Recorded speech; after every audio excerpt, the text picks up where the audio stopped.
Flanked by thousands of his supporters, Venezuela's opposition leader Juan Guaido declared himself interim president at this protest. He wants to topple the government of President Nicolas Maduro. He's also calling for elections, and Washington's got his back. Nicolas Maduro is a dictator with no legitimate claim to power. The National Assembly is the duly elected representative of the people, and through their constitutional system, now the interim president, Juan Guaido, it represents the will of the people. The EU's also signaled its support for the parliament, but stopped short of supporting Guaido's claim to the presidency. Most Latin American leaders are throwing their weight behind the opposition, but Mexico, Bolivia and Cuba are standing by Maduro, as are Turkey, Russia and China. China supports the Venezuelan government's efforts to safeguard national sovereignty, independence and stability. China has always followed the principles of non-interference with other countries' internal affairs and opposes any external interventions in Venezuela's affairs. Opinions appear just as deeply divided among Venezuelans. Hundreds of thousands of people are out protesting, but the government supporters are reportedly planning similar rallies. Political analysts say the influence of foreign powers could worsen the crisis. There is a big risk that Venezuela becomes football in the geopolitical games that are played between the United States, Russia and China. If Washington imposes more sanctions on Caracas, it could disrupt the shipment of oil between the US and Venezuela and worsen shortages of food, medicines and other essentials.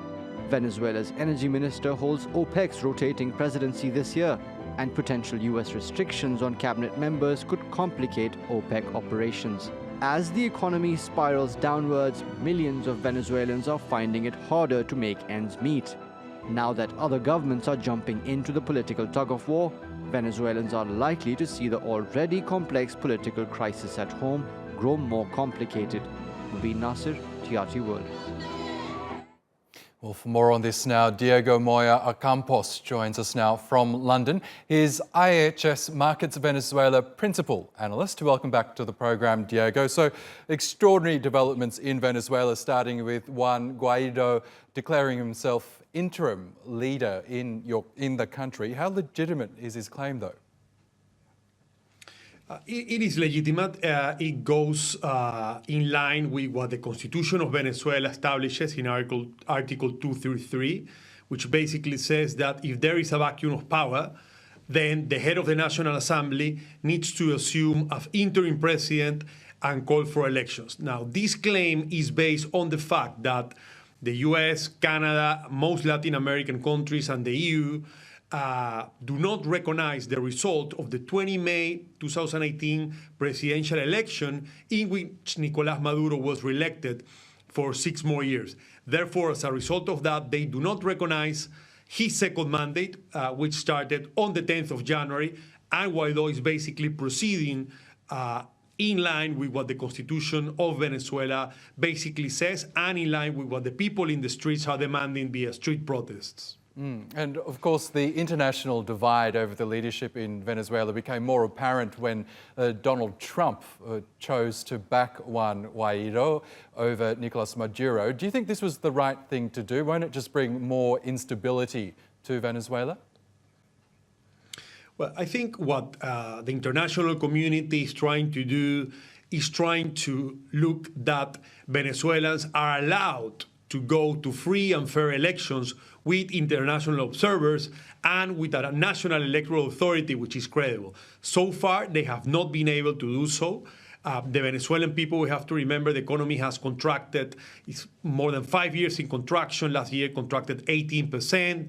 Hyperinflation is running and continues going up. Venezuela already has the highest inflation in the world. Oil production continues systematically declining. And shortages of food and basic goods continue intensifying.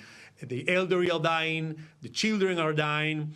What started as a political, economic, and social crisis has turned into the largest ever unprecedented migration and humanitarian crisis in the Latin America region. And what Venezuelans really want, what they're trying to express in the streets, is that they want to go to free and fair elections. And Juan Guaido, I think, is a means to an end. He's the means to call for that elections and to create the conditions for Venezuelans to be able to express themselves. You mentioned something which so far the military and the Venezuelan government has not allowed, unfortunately. Yes, and you mentioned some of the dire economic challenges that Venezuela is facing. Hyperinflation, as you say, is at just over 1 million% according to the National Assembly, which is a figure that most of us can't really even fathom. But how then will a new leader be able to turn that around if Nicolas Maduro hasn't been able to?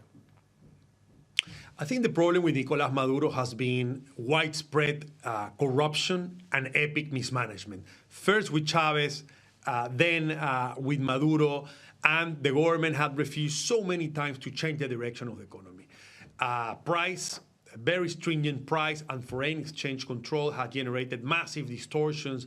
And again, this complex patronage system through which those close to the military and top government have been benefiting or profiteering from the allocation of preferential dollars to do imports have all generated a perverse system of incentive. We also have to remember that Maduro has granted significant powers to the military to run the economy, to manage ports, imports, all services.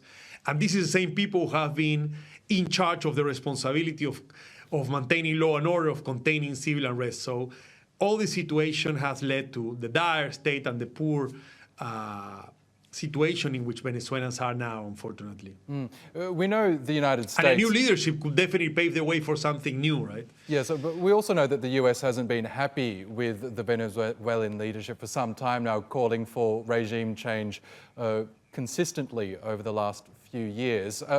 It hasn't been helped by US sanctions on Venezuela, has it? I mean, how much have they had to do with creating this environment of upheaval in Venezuela?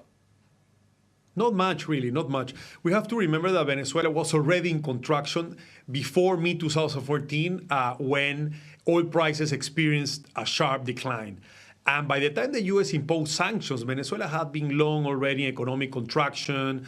There already was in record level inflation levels. There were already severe shortages of food and basic goods, a collapse of the health system, a dismantling of the vaccination programs of the past. So when U.S. sanctions came into the fore, basically the situation in Venezuela was already in very poor state. And they were mainly aimed and supported by the rest of the Latin American region and Venezuelans overall as a way to sort of change behavior of the government and the military to push them for to allow for democratic elections in the country, to change the direction of the economy. Yes. And basically, none of that happened. So U.S. sanctions, in reality, had little to do with the dire economic situation and with political upheaval.